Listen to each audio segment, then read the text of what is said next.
Olá pessoal, sou Irene Bazeto, estou aqui com a Solange Durães, somos especialistas da área trabalhista da Meira Fernandes e estamos para dar continuidade, à nossa série de esclarecimentos sobre as medidas provisórias imputadas pelo governo acerca das enormes, das infinitas medidas que podemos aí estar nos utilizando para passar esse momento da pandemia, né? Nesse momento nós vamos falar sobre a medida provisória 936, também sobre a portaria 10486 e a medida provisória 959. Todas elas tratam do mesmo assunto, que é a questão do pagamento do benefício emergencial, da redução salarial, da suspensão de contrato de trabalho. E nós vamos iniciar com a Solange, falando sobre a forma de pagamento do benefício, e de que forma ele é transmitido para o governo, todas essas questões que envolvem a parte burocrática. Solange, poderia explicar para nós um momento, como que isso acontece? Olá, pessoal.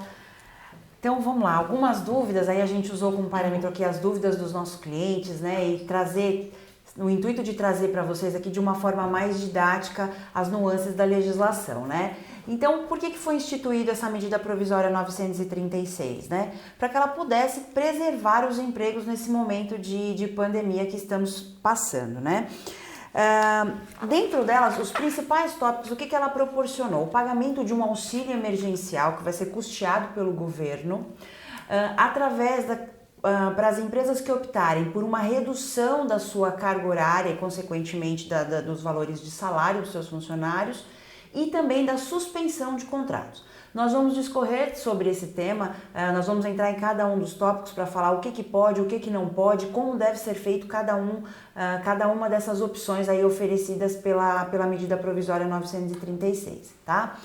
Ainda falando um pouquinho sobre essa questão do pagamento, de como é que vai funcionar essa questão. Primeiramente, precisa haver um acordo entre funcionário e empresa. Em alguns casos, esse acordo também envolve os sindicatos. Tá? É o princípio dessa negociação, tanto para redução quanto para suspensão de contrato. Essas modalidades desses acordos, a Meira Fernandes disponibilizou para todos os nossos clientes, está no nosso site, vocês vão receber no link com esse vídeo, esses modelos de acordos, tanto o modelo para suspensão quanto o modelo para redução. Quais são as situações em que você só precisa firmar esse acordo com o seu funcionário, que é o que nós chamamos de acordos individuais? Quando a redução de salário for até 25%. Nesse caso, você só precisa ter o aval e o aceite do seu funcionário. A partir do momento que os salários... e também entra nessa questão dos acordos individuais, os salários entre R$ 3.135, o que corresponde a 3 salários mínimos, até o valor de R$ 12.202.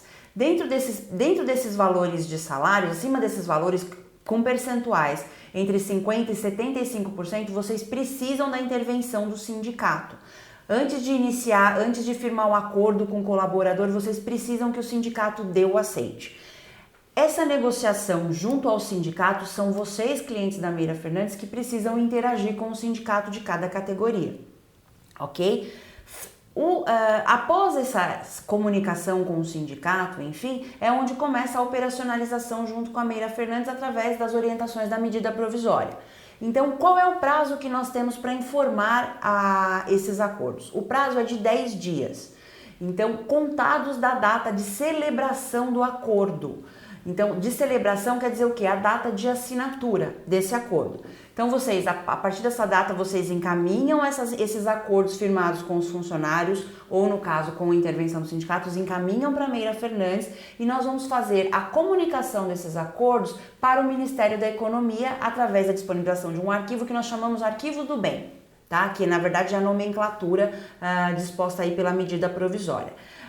Essa transmissão desse arquivo é feita através do empregador web e nós temos esse prazo aí que é muito importante a gente cumprir de 10 dias. Se não cumprirmos esse prazo, o que acontece? O empregador fica responsável pelo pagamento de salário integral de seu colaborador. Solange, tá? Desculpa interromper, Imagina, mas Helene. veja bem, esse prazo de 10 dias para informarmos o Ministério da Economia sobre os acordos, Sim. Eu também tenho um prazo para tratar com o sindicato. né, sobre os acordos, né, ainda que eu não precise negociar com o sindicato, né, de acordo com a faixa salarial que você nos orientou agora, mas eu preciso também comunicar ao sindicato desses acordos, dessas faixas salariais até 3.135 ou posterior, né, os superiores a 12.202,12, né, são dois tetos, né? Eu não preciso negociar com o sindicato, mas eu tenho que ter alguma tratativa com o sindicato nesse sentido, nessa Ótima faixa? pergunta, Irene, ótima pergunta. Sim, tá? Todos os acordos precisam ser comunicados ao sindicato.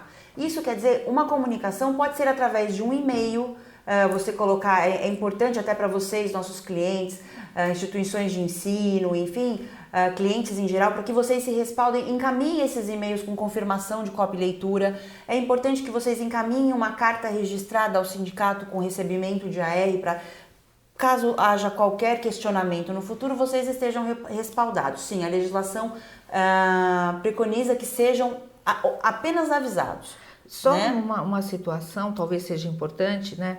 Alguns sindicatos, orientamos no seguinte sentido, cada sindicato está dando uma tratativa, né, para essas comunicações. Isso. Então, nós sugerimos que antes de você formalizar o acordo com o seu empregado, ligue no sindicato, veja como eles estão trabalhando e o que eles estão exigindo. Por quê? Como a Solange falou, eu posso mandar os acordos por carta registrada, né, com aviso de recebimento, eu posso mandar por e-mail, cada sindicato está dando uma tratativa. Então, antes de formalizar, para não ter essa perda de prazo dos 10 dias, veja como o sindicato está trabalhando para depois você negociar com o teu empregado. Eu acho que seria uma solução mais apropriada. O que você acha? Sim. Né? Outro assunto, outro tópico importante ainda sobre essas questões do pagamento é quando o funcionário vai receber o benefício disposto pelo governo.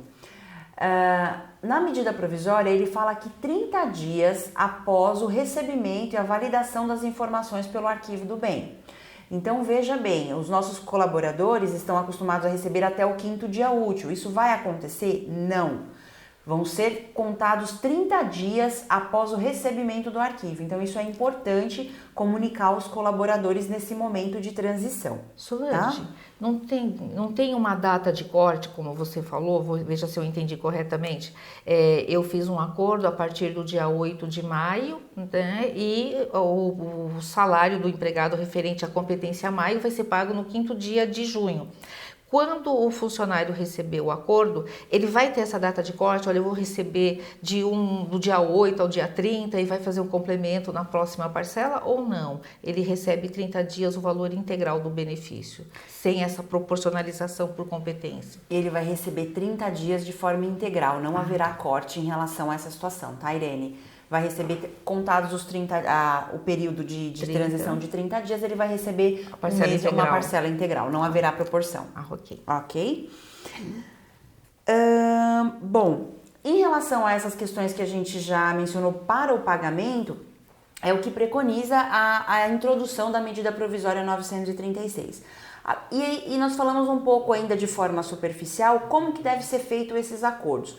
Agora, no decorrer ainda do tema da medida provisória 936, a Irene vai falar um pouquinho sobre cada um dos assuntos, as nuances da redução, quais os percentuais que podemos reduzir o contrato, de que forma, como que fica o salário do colaborador nesse sentido. Então, Irene, nesse sentido, acho que você já pode falar um pouquinho para a gente sobre esse assunto da redução, do tópico de redução da jornada de trabalho e salário. Como é que ficamos?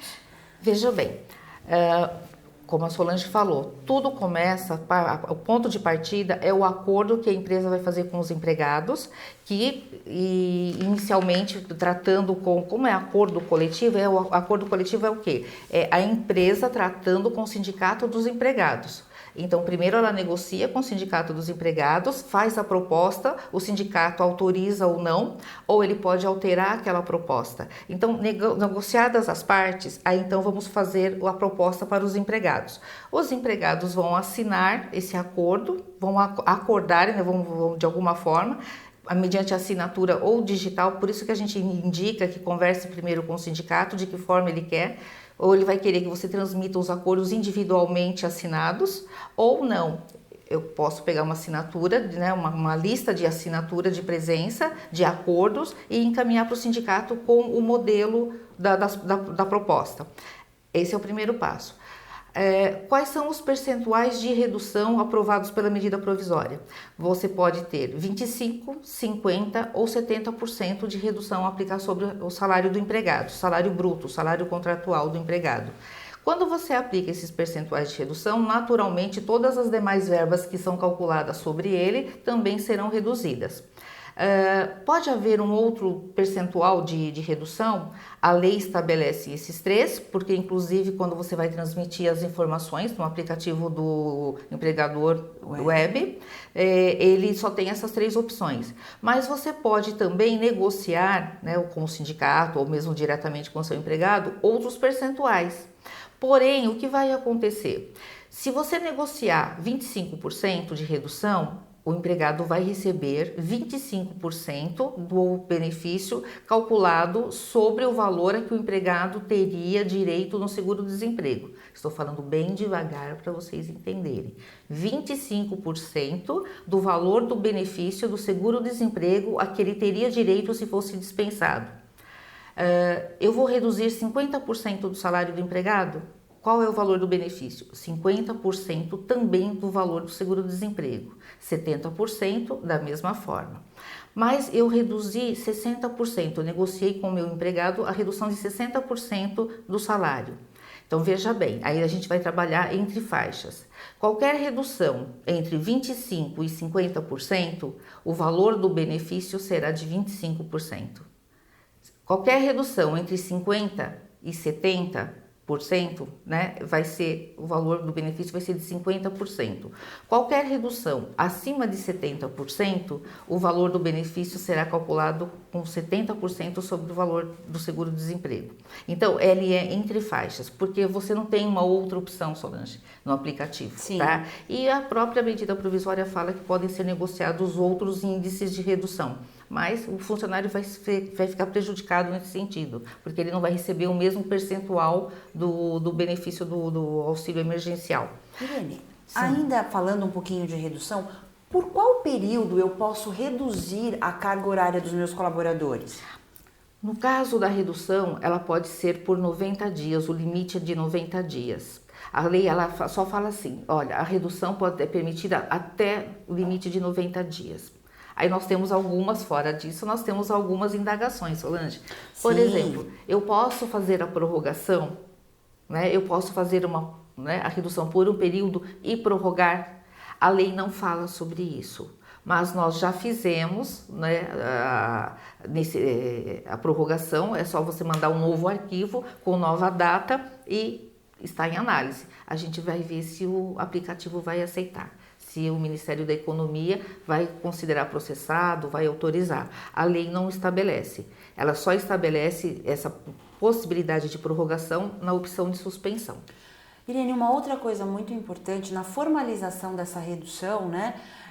Eu tenho um prazo assim para comunicar ao colaborador, agora nesse momento onde todos os colaboradores estão em casa, né, no isolamento social, como que a gente operacionaliza essa questão dos acordos? Qual é o prazo que eu tenho que informar? Como é que eu pego a assinatura do meu colaborador? Como é que fazemos? Solange, é uma situação bastante complicada, como você disse, nesse momento, porque os acordos coletivos ou individuais, por natureza, as assinaturas devem ser presenciais, deveriam ser presenciais. A medida provisória não trata dessa questão, né? Sim. Se ela não trata, é porque você vai observar o que está contido na lei ordinária. Então, o correto seria a assinatura presencial. Porém, na impossibilidade, muitas empresas estão convocando os empregados por turnos para assinar. Outras decidiram que essa coleta de assinatura, esse de acordo do empregado, vai ser feito mediante sistema eletrônico, via e-mail. Eu mando para o meu funcionário o modelo do acordo com todas as condições e ele vai dar o seu aceite também respondendo por e-mail. Alguns sindicatos estão solicitando que entregue, né, e reencaminhe esse de acordo, né, via e-mail, para o sindicato tomar conhecimento do aceite. Não é necessária a assinatura presencial, Por isso que nós dissemos ainda há pouco que seria necessário você entrar em contato com o seu sindicato para ver qual a maneira que ele está trabalhando essa questão. Tá certo. Né? E o prazo desculpa. É isso que eu ia só reforçar. O prazo para esse envio, veja bem, quando você vai negociar com o teu empregado, você tem que negociar com 2 dias de antecedência. Então, hoje você vai falar para o teu funcionário que daqui a 2 dias ele vai sofrer uma redução salarial. Nesse acordo, você vai explicar qual é o período da redução, a data de início, qual o período e qual o percentual da redução. No caso da redução, a empresa não está obrigada a pagar ajuda compensatória. Mas se você pagar ajuda compensatória, por ser facultativo, convém que você também estabeleça no contrato, no acordo. A ajuda compensatória é o seguinte... é calculado, é baseado no faturamento do ano de 2019 de cada empresa. Então, se a empresa, no ano de 2019, teve um faturamento igual ou superior a 4.800.000, no caso da suspensão, tem a obrigatoriedade de pagar ajuda compensatória. No caso da redução, em qualquer situação, não é necessário. Então, isso significa ajuda compensatória, porque é estabelecido um limite de faturamento, né, ou mais ou menos de 4.800.000 no caso da suspensão. No caso da redução, ele é facultativo. Mas se for pactuado, né, entre o empregador e o empregado, convém que seja estabelecido no contrato. A ajuda compensatória, Solange, ela não tem nenhum tipo de tributação. Não é tributado o INSS, né, nem para a empresa, nem para o empregado. Sim. Não é tributado o fundo de garantia e não há tributação também de imposto de renda. No caso da empresa, quando ela paga um valor de ajuda compensatória, este valor ele é abatido, ele é um incentivo, funciona como um incentivo fiscal. Ele é deduzido da base de cálculo do imposto de renda da pessoa jurídica para o ajuste anual e também é abatido da base de cálculo da CSLL. No caso das empresas que estão com regime de tributação do lucro real, tá, pessoal? Isso mesmo. Tá? Okay. Então, tem todos esses incentivos aí neste momento para estarmos ajudando a passar esse momento tão difícil. Irene, ainda sobre a redução, né? Então eu tô lá, o nosso cliente fez um contrato de redução de jornada por um período de 30 dias. Só que aí nós ainda estamos, vamos dizer que nós ainda estejamos nesse momento ainda de isolamento social. E ele vai prorrogar. Eu posso dar, você entende que eu posso dar continuidade ou que não? Eu tenho que esperar ele retornar, ter o prazo de comunicação, como você mencionou, de 48 horas e depois ter um novo segmento de contrato, uma nova a continuidade. Como você entende nesse caso? Se nós formos interpretar a legislação ao pé da letra, Solange, ele deveria retornar e eu comunicar a prorrogação após os 2 dias. Né? Eu tenho que avisar com 2 dias antes. Como é que eu vou comunicá-lo se ele está... desculpa, você está perguntando no caso da redução, né? No caso da redução. Desculpe. Tá, você pode, mesmo no período da redução, então ele não está suspenso. Ele não está suspenso, isso. No período da redução, você pode colocar como, antes de vencer o período estabelecido, 2 dias antes você faz um novo pacto, né, um novo acordo para que haja prorrogação. Seria mais interessante que o empregador fizesse já um período, talvez estabelecendo no limite de 90 dias, né, pactuar um período de redução por um período maior, 60, 90 dias, que é o limite, e se houver necessidade, se acabar a pandemia, ou se a gente puder retornar ao trabalho presencial, então ele pode interromper a qualquer momento o pacto. Então ele avisa com 2 dias de antecedência que a partir daquela data não vai mais haver a redução. Okay. Né? Ou porque você vai voltar ao trabalho presencial, ou por algum outro motivo, né, não tem mais necessidade, aí vai depender da situação de cada empresa. Mas o importante ele está num período de redução, você por algum motivo vai interromper, os motivos inclusive, né, que você pode interromper o fim, né, do estado de calamidade pública, ou findou o acordo, né, da data pactuada, ou o empregador pode ter antecipado essa data. Então, se você tem essa possibilidade de antecipar a data, por que você vai fazer um acordo de 30 dias e depois fazer uma renovação? Então, você faz um prazo estendido e, se for necessário, você antecipa. É mais assim, didaticamente, né, na prática, isso dúvida. Funciona de uma forma melhor. Eu acho que 2 pontos importantes para a gente ressaltar ainda sobre essas medidas, né, Irene, que faz parte das disposições gerais. mas é que os funcionários, as empresas, na verdade, que aderirem a essas modalidades, tanto de redução quanto de suspensão, os funcionários que estiverem aderidos a essa modalidade, eles ganham estabilidade de emprego.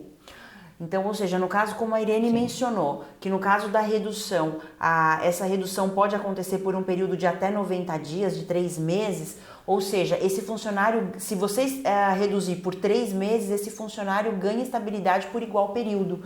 Então, durante esse período de 90 dias, o funcionário ganha estabilidade. E como a Irene falou, cada sindicato está intervindo de uma posição diferenciada, Sim. né? Então, alguns sindicatos estão impondo estabilidades diferentes do que preconiza a medida provisória, não é isso, Irene? É isso mesmo.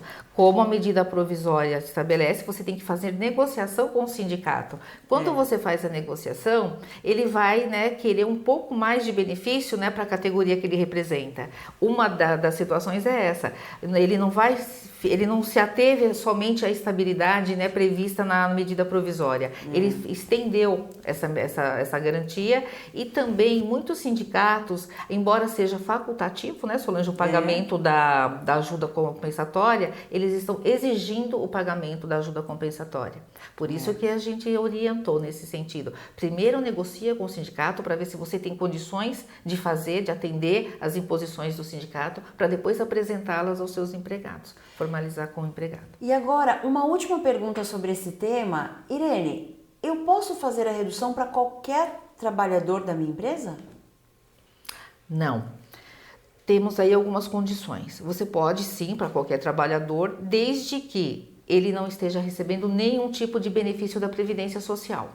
Então, nós temos aí o caso de um auxílio maternidade, nós temos uma funcionária que está afastada para maternidade, está recebendo benefício, nós podemos ter um empregado que está recebendo um auxílio doença, nós temos um empregado que é aposentado e que presta serviços para nós. Então, todas essas modalidades, eles recebem benefícios previdenciários, então você não pode fazer o acordo. Mas e se eu fizer o acordo com eles, né, e só não passar para o bem? Eu posso? Não pode. A restrição já começa com fazer o acordo e não em relação ao recebimento do benefício emergencial. Né? O impeditivo já é fazer o acordo. Bom, eu acho que nós cessamos bem aí a questão da redução da jornada. Então agora nós vamos passar para o próximo tópico, Irene. Então agora nós vamos falar da suspensão do contrato de trabalho. O que a gente tem para falar sobre esse tema, Irene? Basicamente, as imposições são as mesmas. Tá? O que muda é a maneira de calcular o benefício, né, e o prazo, né, que você pode aplicar a suspensão. Todas as outras tratativas, né, se aplicam da mesma forma. Tá? As imposições, as restrições, todos os empregados, né, que podem receber, tá? O benefício, podem participar do benefício. Nós não falamos, né, Solange, mas de um modo geral, né, quais são as pessoas que podem receber o benefício? Todos os empregados, né, registrados, né, sem limite. Olha, eu contratei somente há 3 meses, eu posso fazer a redução ou a suspensão? Pode. Foi o mês passado, posso? Pode, ele vai ter direito, não tem nenhuma restrição, nenhum período de carência, tá? Você só não vai poder aplicar a redução com a finalidade de receber o benefício para os estagiários, porque os estagiários não têm vínculo empregatício. Você pode aplicar a suspensão ao contrato de trabalho ou a redução, mas eles não podem ser inseridos no arquivo para recebimento do benefício. Podemos fazer ou a redução ou a suspensão para os contratos de trabalho intermitente. Né? Funciona da seguinte maneira: eu tenho um trabalho intermitente, tenho um trabalhador intermitente que presta serviços para Meira Fernandes e também para uma outra empresa. Ele tem duplo vínculo. Como funciona? Quantos benefícios ele vai receber? Apenas um benefício no valor de R$600. Sim, né? Tanto auxílio emergencial, auxílio nesse emergencial. Caso, né? Ele vai receber, ele tem um vínculo empregatício, né? Então ele vai receber o mesmo valor aplicado para o trabalhador informal, não importa quantos vínculos ele tenha. No caso de empregados que tenha mais de um vínculo empregatício, como estávamos falando, tem um vínculo com a Meira, tem com uma outra empresa, quantos benefícios ele vai receber? Ele vai receber só um benefício? Tem um limite estabelecido? Não. É da mesma forma, ele vai fazer o cálculo sobre o salário dele, vai enquadrar para cálculo do benefício do seguro-desemprego, vai aplicar esse percentual de redução. Meira Fernandes aplicou uma redução de 25%, vai fazer o cálculo, vai passar a informação pelo aplicativo do empregador web, vai fazer o cálculo de quanto ele vai receber de benefício. Na outra empresa, ele teve uma redução de 50%, da mesma forma, tá? Vai ser aplicado o valor de 50% sobre o benefício calculado para crédito na conta. Então, mais de um vínculo também permite o recebimento de 2 benefícios, exceto o trabalhador intermitente, como nós falamos agora. Bacana, Irene. Né? Isso tanto faz para redução quanto para suspensão, situação de suspensão. Especificamente agora, sobre suspensão, o que vai acontecer? A suspensão contratual também é formalizada mediante acordo com o sindicato. Tem que ser comunicada com 2 dias de antecedência ao empregado para que eles se atenha à situação, e para o sindicato também deve ser informado no prazo de 10 dias, também observando as faixas salariais. Tá? A suspensão, em qualquer situação de salário de 3.135 até 12.202,12, nessa faixa salarial a suspensão tem que ser comunicada ao sindicato. É acordo coletivo. Mas e se o empregado não quiser fazer o acordo? Da suspensão? Isso pode acontecer também na redução. Sim, sim. Mas e se o empregado não quiser? Isso não se trata de acordo individual, é coletivo. Então, uma vez que a empresa acordou com o sindicato da categoria o acordo coletivo para suspensão, o empregado tem que assumir, tem que acatar. Está suspenso o contrato. Não é uma questão de discussão individual com o empregado, ok? Tem essa questão. Então, a empresa tem o prazo de 10 dias para negociar com o sindicato, a partir da data da celebração. Ele vai formalizar com esse prazo de 10 dias. E no mesmo prazo de 10 dias vai precisar passar essa relação de empregados com suspensão contratual para a equipe de folha de pagamento, que no mesmo prazo de 10 dias temos que transmitir as informações no aplicativo do empregador web. Da mesma forma, se o empregador fizer a transmissão do arquivo no prazo de 10 dias, o empregado vai receber o benefício no período de 30 dias contados da data da celebração do acordo. Ok? E depois as parcelas sucessivamente, a cada 30 dias. A suspensão contratual, ela tem um limite de 60 dias, diferente da redução salarial, que é de 90. São 60 dias permitidos, mas o empregador pode estabelecer 30 dias e prorrogar também por mais 30. A somatória tem que dar 60. Posso fazer direto 60 dias e depois, se eu tiver necessidade, eu vou interromper e vigora somente por 15 dias, por 20 ou por 30? Um período diferenciado? Pode, tá? O limite é 60, mas você pode antecipar o pacto com o empregado. E como é que serão pagas essas parcelas, Solange? Tá? As parcelas não, o valor do benefício. Pode ser de 2 formas. Empresas com faturamento em 2019 com um faturamento inferior a 4.800.000, elas não estão obrigadas a pagar a ajuda compensatória. Tá? Então, se elas não estão obrigadas a pagar, o empregado vai fazer jus a um benefício de 100% do cálculo do seguro-desemprego, da parcela do seguro-desemprego. Se as empresas tiveram um faturamento em 2019 superior a 4.800.000, certo, a empresa é obrigada a pagar ajuda compensatória de 30%, portanto, o benefício emergencial será de 70% sobre a parcela do seguro-desemprego. Empresa quer pagar mais que 30%? Pode. Ela pode completar? Eu reduzi, então, o contrato está suspenso, ela só vai receber 30% do salário, a título de ajuda compensatória. Mas e se eu quiser complementar o salário dela? Olha, 30% de ajuda compensatória mais o valor do benefício, ele vai receber menos que o salário normal. Posso complementar também a título de ajuda compensatória? Pode. Então, a ajuda compensatória mínima exigida é de 30% nesses casos. Sim. Mas você pode pagar um valor superior, ok? Irene, ainda sobre esse assunto das disposições gerais, imagine que eu queira dispensar um colaborador nesse momento onde o contrato esteja suspenso ou esteja com redução de jornada. Quais as prerrogativas da legislação sobre esse assunto? Solange,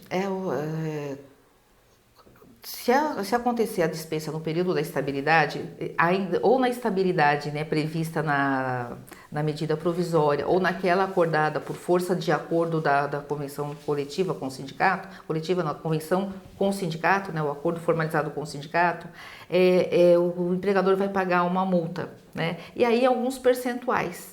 Tá? Dependendo do valor do benefício, dependendo da redução, do percentual de redução. Sim. Se aplicado 25%, né, o percentual de redução, Isso. ela vai ter uma multa, né, de 25% sobre o valor que restasse para cumprir a garantia provisória. Então, imagina que faltariam 60 dias, né, para cumprir, para vencer essa estabilidade provisória. Ele vai pagar 25% do valor que restar. Então, eu pago, né, as multas nesses percentuais. Isso. Okay. Da mesma forma com os demais percentuais, 50% do valor que faltar e até 100%, cada um numa situação. O importante dizer é, não demitam no período, porque senão toda aquela economia que você fez, né, com o caso de suspensão Sim. ou de redução, né, você acaba pagando a título de indenização no caso de dispensas sem justa causa. Agora, se o empregado pedir a demissão, Solange, ou aconteceu um motivo de justa causa, então ele está trabalhando, é só uma redução, ele continua efetivamente trabalhando, pode acontecer, né, uma situação de justa causa. Nesse caso, é devida a garantia, a indenização? Não, não é. Tá? É só no caso da dispensa sem justa causa. Pedido de demissão ou outros motivos de dispensa não ensejam a obrigatoriedade da indenização. Pessoal, chegamos aí ao final de mais um vídeo falando sobre as questões da medida provisória 936. Esperamos muito que podemos ter contribuído aí com todos vocês. Estamos à disposição para qualquer dúvida, deixe seus comentários abaixo desse vídeo, se inscreva no nosso canal para que vocês continuem recebendo informações aí de relevância, compartilhe para essa informação chegar a quem precisa e aí... Curtam o nosso canal. Curtam o nosso canal, né, Irene? Também. É outra coisa muito importante para deixar para vocês, vai estar disponível o nosso site aqui abaixo nesse link, onde vocês vão poder encontrar tanto os contratos de suspensão quanto de redução de jornada de trabalho, que vai ser super importante para vocês. E mais uma vez, nós especialistas da Meira Fernandes estamos à disposição para ajudá-los. Foi um prazer estar com vocês no dia de hoje e até o próximo vídeo. Obrigada! Até mais, pessoal. Obrigada pela atenção. Estaremos juntos novamente em breve.